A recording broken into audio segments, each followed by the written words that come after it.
ఈ నగలన్నీ ఇప్పుడంటే ఇప్పుడే జీజాబాయికి ఇవ్వను నాన్నా. భీమ్, నేను ఆజ్ఞాపిస్తున్నాను. ఒక తండ్రి తన కొడుకుని ఆదేశిస్తున్నాడు. లే.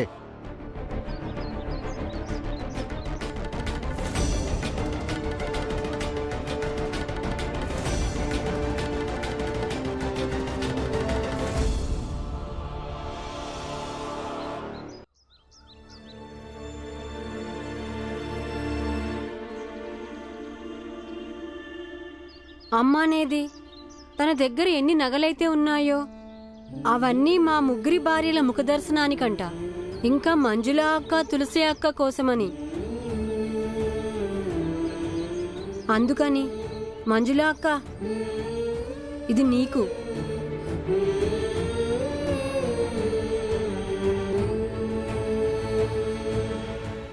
ఇక తులసి అక్క, ఇదేమో నీకు.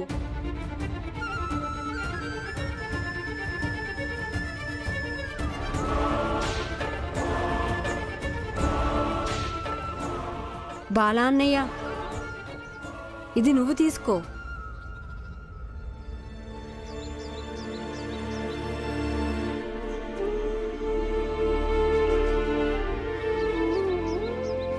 ఇదిగో ఆనందన్నయ్య, ఇదేమో నీకు.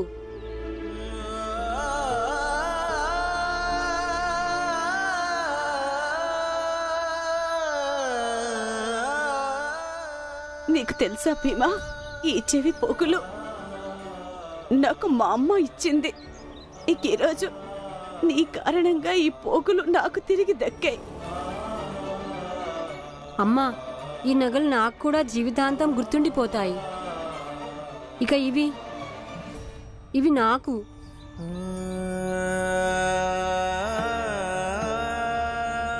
ఇందు గురించి కాదు, నాకు నగలంటే ఇష్టమని.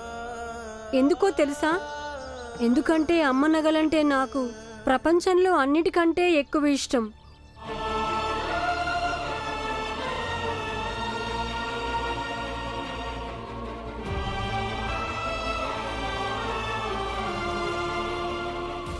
చూడు నాన్న, నాకు తెలుసు నువ్వు ఈ రోజు నా ప్రవర్తన వల్ల బాధగా ఉన్నావు, కానీ నాకు అన్నిటికంటే పెద్ద సంపద మా అమ్మే.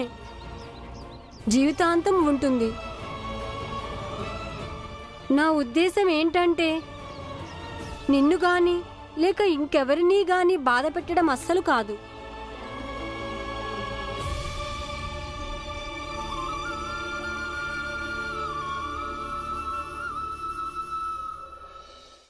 నాకు తెలుసు భీమ్, నేను అర్థం చేసుకుంటాను. నువ్వేమీ చెప్పాల్సిన అవసరం లేదు.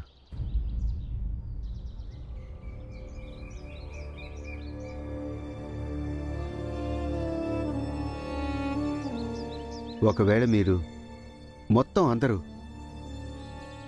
భీమ్ మాటలతో ఏకీభవిస్తే ఏం పర్వాలేదు. కానీ ఒకవేళ మీ అందరికీ ఏమాత్రం అనిపించినా ఈ నగల మీద జీజాబాయికి కూడా హక్కుందని, అప్పుడు మీరందరూ మీ వాటా నగల్ని జీజాబాయికి ఇవ్వండి. నేను మిమ్మల్ని ఒత్తిడి చేయటం లేదు, కేవలం ఒక పద్ధతిని చెప్తున్నాను సమస్యను పరిష్కరించడానికి. లేదు నాన్న, నేనైతే వీటిని ఇవ్వలేను.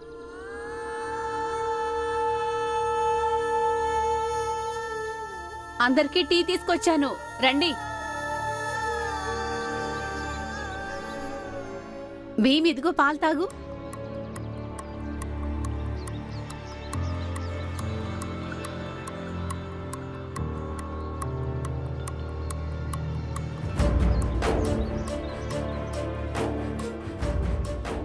రండి, టీ తాగండి.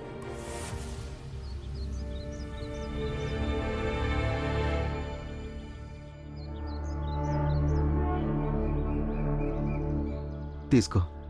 అందరూ వాళ్ళ వాళ్ళ వాటా నగల్ని వాళ్ళ ఇష్టంతో ఇస్తున్నారు. తీసుకో.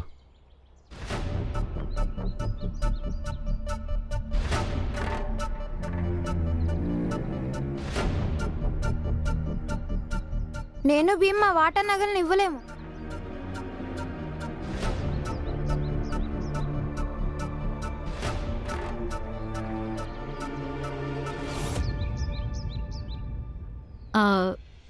జీజాబాయ్ తీసుకో. పిల్లలు వాళ్ళ అమ్మకేదైనా ఇస్తే అమ్మ దాన్ని కాదనకూడదు. అది తప్పు కదా.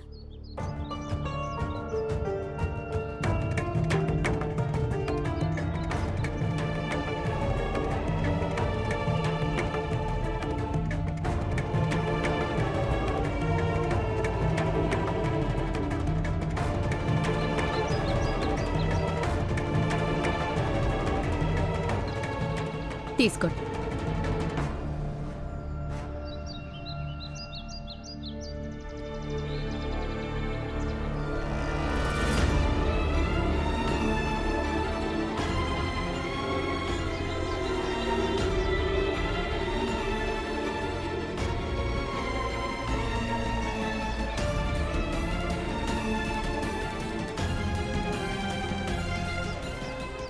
బాబు భీమ్, జరిగిన విషయం అది నీకు వ్యతిరేకం కాదు. అది కొత్త అమ్మకి మద్దతుగా జరిగిందనుకో. అలాగే కొత్త సంబంధాలకి మద్దతు చాలా అవసరం అవుతుంది. నాన్న, నువ్వే చెప్తావుగా ఏది ఎలా కనిపిస్తే దాన్ని అలాగే అర్థం చేసుకోవాలని, అప్పుడు జీవితం సరళం అవుతుందని. మళ్ళీ ఇప్పుడు నువ్వే చెప్తున్నావు ఏది ఎలా కనిపించినా దాన్ని రెండో వైపు నుంచి చూడమని. భీమ్, నువ్వు అంతగా ఆలోచించొద్దు, మేమున్నాంగా నీకు తోడుగా. ఎందుకు లేరు? అందుకే సొంత తమ్ముడు వైపు నిలబడకుండా వేరే చోట నిలబడ్డారు. అలాంటిదేం కాదానందన్నయ్య. అన్నీ అర్థమవుతున్నాయిలే తులసి. నేను అసలు ఎవరితోనూ మాట్లాడను. ఆగనందన్నయ్య, ఏ వ్యక్తికైనా పూర్తి అధికారం ఉంటుంది. వాళ్ళు ఎప్పుడు ఎవరి పక్షాన ఉండాలో. ఇంకా ఒక్కోసారి ఎదుటి వాళ్ళు చేసింది కూడా సరైంది అవ్వచ్చు.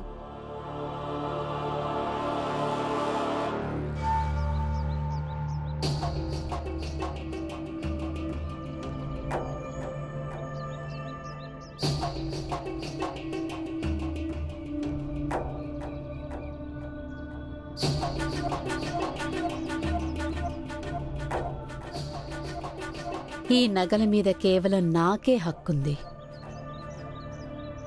మిగిలింది ఇంకా 2 నగలు. భీమ్ దగ్గరది, ఆనంద్ దగ్గరది. వాటిని నేను వాళ్ళ దగ్గర నుంచి తీసుకొని తీరుతాను. ఇంటి పెద్ద ఎవరో వాళ్ల మాటే వినాలి, వాళ్ళిష్టమే చెల్లాలి. అంతేగాని ఇంట్లో అందరికంటే చిన్నపిల్లాడిది కాదు. ఇప్పటిదాకా ఈ ఇంట్లో అంతా తప్పుగానే జరిగింది. ఇప్పుడు నేనొచ్చాను, అంతా సరిచేస్తాను. నిజంగా భీమురావు ఎదురుగా ఉండగానే పిల్లలు నగలు ఇచ్చి ఉంటే ఇది జీజాబాయికి చాలా పెద్ద శుభ సంకేతం. ఇది మాక్కూడా సంతోషాన్నిస్తుంది. జీజాబాయి జీవితం అలాగే ఉంటుంది. ప్రతి స్త్రీకి వివాహానంతరం జీవితం ఎలా ఉండాలో అలాగే. స్వామి, కేవలం మీ ఆశీస్సులు, మీ మార్గదర్శనం వల్లనే ఇదంతా సాధ్యమైంది. స్వామీజీ ఆశీస్సులు, మార్గదర్శనం ఇక ముందు కూడా అందుతూనే ఉంటాయి. ఇలాగే భగవంతుడి ముందు, స్వామి ముందు వినయంగా ఉండు. ఇంకా వీరి మీద విశ్వాసం ఉంచు. ఇంకా ఇది నమ్మకం కూడా. ఏ మంచైనా ఇక్కడి నుంచే జరుగుతుంది. అదుగో వచ్చేసింది జీజాబాయి. స్వామీజీ, ఈమె జీజాబాయి, రామ్జీ రెండో భార్య. చేతులు జోడించి దండం పెట్టు స్వామీజీకి. ఈ నీ గురించి చాలా చింతిస్తున్నారు. మీరు ఆ స్వామీజీయే కదా ఎవరి వల్లైతే రామ్జీ కుటుంబం మొత్తం ఇబ్బందులు పడుతుందో, ఎవరితోటైతే భీమ్ తరచుగా వాదిస్తుంటాడో. ఇంకా అరే, అలా మాట్లాడతావేంటి నువ్వు స్వామీజీతో? ఇంకా అలాగే చనిపోయే ముందు భీమాబాయి కూడా మిమ్మల్ని ఎన్నెన్నో మాటలందట కదా?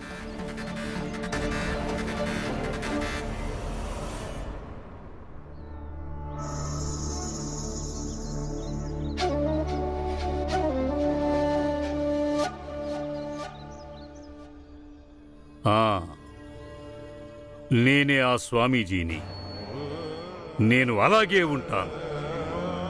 నువ్వు నిర్ణయించుకోవాలి జీజాబాయ్. నువ్వు ఎలా ఉండాలో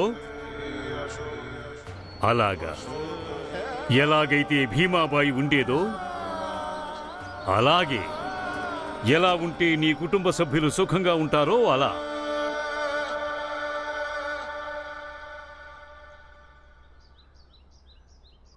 ఏంటి రామ్జీ, నీ కొత్త భార్య ఎలా ఉంది? మీ అందరితో బాగా కలిసిపోయిందా? ఏమీ సమస్యలు కానీ ఇబ్బందులు కానీ లేవుగా? మీ ఇంట్లో వాళ్ళందరితోనూ కలిసిపోయిందా? అరే, రామ్జీ లాంటి మనిషి ఏ పరిస్థితినైనా సామరస్యంగా చక్కదిద్దుతాడు. ఏమంటావు రామ్జీ? వద్దు, ఇవన్నీ మా అమ్మ నగలు. నువ్వు వీటిని వేరే వాళ్ళకి ఎలా ఇస్తావత్తా? అమ్మ అనేది తన దగ్గర ఎన్ని నగలైతే ఉన్నాయో అవన్నీ మా ముగ్గురి భార్యల ముఖదర్శనానికంట. ఇంకా మంజుల అక్క, తులసి అక్క కోసమని. అందరూ వాళ్ళ వాళ్ళ వాటా నగల్ని వాళ్ళ ఇష్టంతో ఇస్తున్నారు. తీసుకో. నేను భీమ్ మా వాటా నగల్ని ఇవ్వలేము. ఇప్పుడిప్పుడే అన్నీ అలవాటు చేసుకుంటోంది. పోను పోను మరింత అర్థం చేసుకుంటుంది. లేదు స్వామీజీ, నేను భీమాబాయిని కాదు. ఇంకా నాకు భీమాబాయిలాగా ఉండాలని కూడా లేదు. అసలు భీమాబాయిలాగా ఎందుకుండాలి నేను? ఆమె బ్రతికి ఉన్నంత కాలం ఇంట్లో ఎవరు సుఖశాంతులతో ఉన్నారు? అందరూ బాధలే పడ్డారు. నేనేం కోరుకుంటున్నానంటే అందరూ శాంతిగా ఉండాలని, సంతోషంగా ఉండాలని. గుర్తుపెట్టుకో జీజాబాయి, నువ్వు ఆ కుటుంబంలోకి కొత్తగా వచ్చావు. నువ్వు వాళ్ళని సరిదిద్దలేదనుకో, అప్పుడు ఆ తప్పు నీ మీదకొస్తుంది. ఒకవేళ ఏదైనా తప్పు జరిగితే లోకులంటారు జీజాబాయి అడుగుపెట్టిన వేళ మంచిది కాదని. అదే మంచి జరిగిందనుకో, అప్పుడా లోకులే అంటారు జీజాబాయి రామ్జీ ఇంటిని పూర్తిగా సరిదిద్దిందని.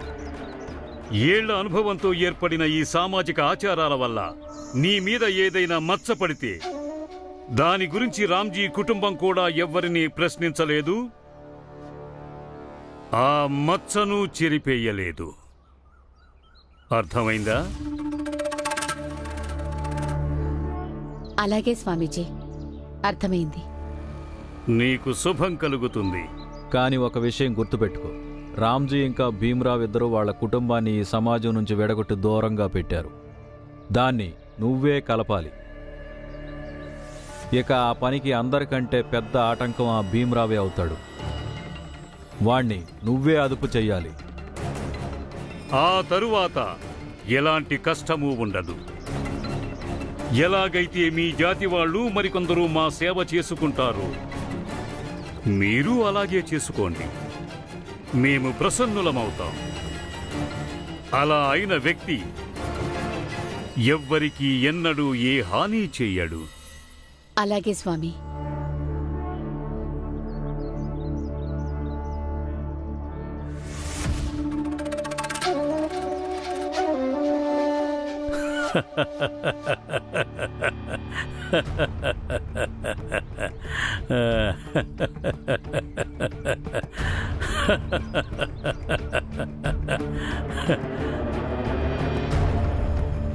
ఏది ఏమైనా ఈరోజు ఆ భీమరావు కుటుంబంలోని ఒక వ్యక్తి మా ముందు తల వంచటం జరిగింది. ఇప్పుడు మెల్లమెల్లగా అందరూ తల వంచి తీరతారు. కానీ ఎప్పటి వరకైతే ఆ భీమరావు మా ముందు తన తల వంచుకుని మాకు ప్రణామం చెయ్యటం జరగదో, వాడి తప్పులు క్షమించమని మమ్మల్ని అడగటం జరగదో, ప్రాయశ్చిత్తం చేసుకోవటం జరగదో, అప్పటి వరకు అంతవరకు మేము ఈ గ్రామాన్ని విడిచిపెట్టి వెళ్ళనే వెళ్ళము. స్వామీజీ నీకు అక్కడ ఏమేం చెప్పారో అన్నీ గుర్తుపెట్టుకో, సరేనా? మీరిద్దరూ మనసు పెట్టి చదువుకోండి. నమస్తే అక్క. నమస్తే. రా కూర్చో. తులసి, మంజుల తర్వాత చదువుకుందరు గాని. వంటింట్లో అంట్లున్నాయి, వెళ్ళి కడగండి. జీజాబాయ్ చదువుకోనివ్వు. మంజులకి పరీక్షలు దగ్గర పడ్డాయి. అరే నువ్వు కూడా ఏంటక్క? ఆడపిల్లలందరికీ ఈ చదువులు గిదువులు లాంటివి పెద్దగా ఏమీ పనికిరావు. ఇంటి పనులు నేర్చుకుంటే అవి ముందు ముందు అత్తారింటికి వెళ్ళాక పనికొస్తాయి. అయినా అక్క, చదువుకుని పెద్ద బారిస్టర్లు అవుతారా ఏంటి వీళ్ళు? చంద్రకళ, ఆడపిల్లలు చదువుకోవడం, వాళ్ల కాళ్ళ మీద వాళ్ళు నిలబడ్డం చాలా అవసరం. బాగా చదువుకుని రేపు బారిస్టర్లు అయ్యారంటే వాళ్ల జీవితాలు బాగుపడతాయి. మీరిద్దరు ఇంకా ఇక్కడే కూర్చున్నారేంటి? వెళ్ళండి.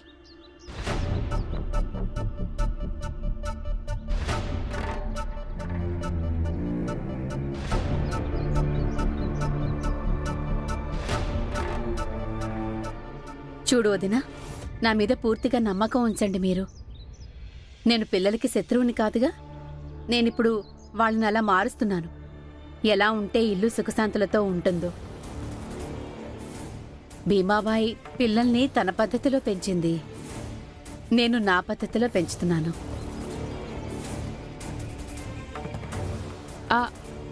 జీజాబాయ్, నువ్వు ఆ అక్కకి చెప్పావా లేదా?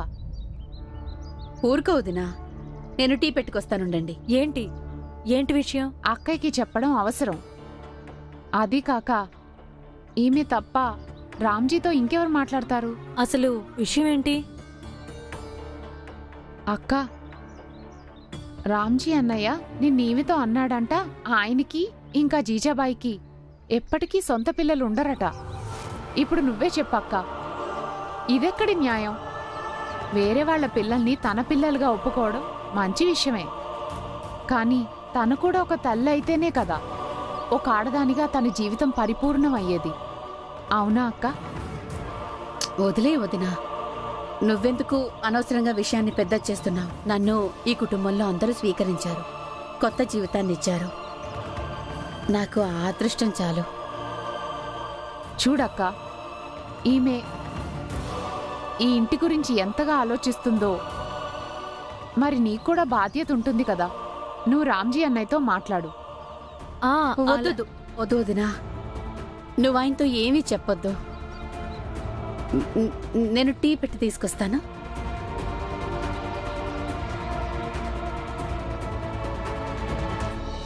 భీమ్, నేను అనుకుంటున్నాను, ఒకవేళ నేను ఒక టీ కొట్టు పెట్టుకొని ఉంటే ఇవాల్టి రోజు మనకు ఆధారం ఉండేది. బాలన్నయ్య, మంజుల తులసి రోజు చేసిన పనికి నాకు అసలు ఆ ఇంట్లో ఉండాలని ఏమాత్రం అనిపించడం లేదు. ఆనందన్నయ్య, వ్యక్తిగత నిర్ణయాలని వ్యక్తిగత సంబంధాలతో ముడిపెట్టడం సరికాదు. వాళ్ళకి ఏది మంచి అనిపించిందో అది వాళ్ళు చేశారు, అలాగే మనకి ఏది మంచి అనిపించిందో అది మనం చేశాము. మన అమ్మ మనల్ని వదిలేసి వెళ్ళిపోతుందనే ఆ విషయం అది ఎవరికీ కూడా తెలియదుగా. అందుకే ఇలాంటి పరిస్థితికి ఎవరమూ సిద్ధంగా లేము. కానీ మనం ఈ పరిస్థితిని అధిగమించాలి. పద బడికెళ్దాము. ఇంకెప్పుడు ఆ టీ కొట్టు గురించి ఎప్పుడూ ఆలోచించద్దు. ఎందుకంటే ఇప్పుడు మనది చదువుకునే వయసు, బ్రతుకు తెరువు గురించి ఆలోచించే వయసు కాదు. పద ఆనందన్నయ్య. ఆగు భీమ్. భీమ్, నువ్వు అమ్మను కలుస్తుంటావుగా, అలాగే అమ్మతో మాట్లాడతావుగా.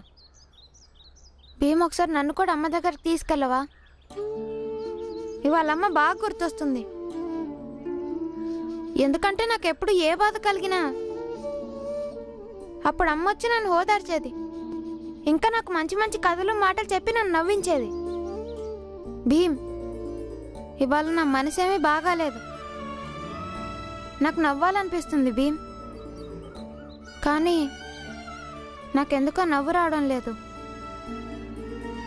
ఆనందన్నయ్య, నువ్వు అమ్మని బయట వెతకద్దు, కేవలం నీలో నువ్వే ఊహించుకో. ఇక ఎప్పుడైతే తల్లి బిడ్డల అనుబంధంతోటి ఊహా ప్రపంచం ఏర్పడుతుందో అప్పుడు తనే స్వయంగా నీ దగ్గరికి వస్తుంది.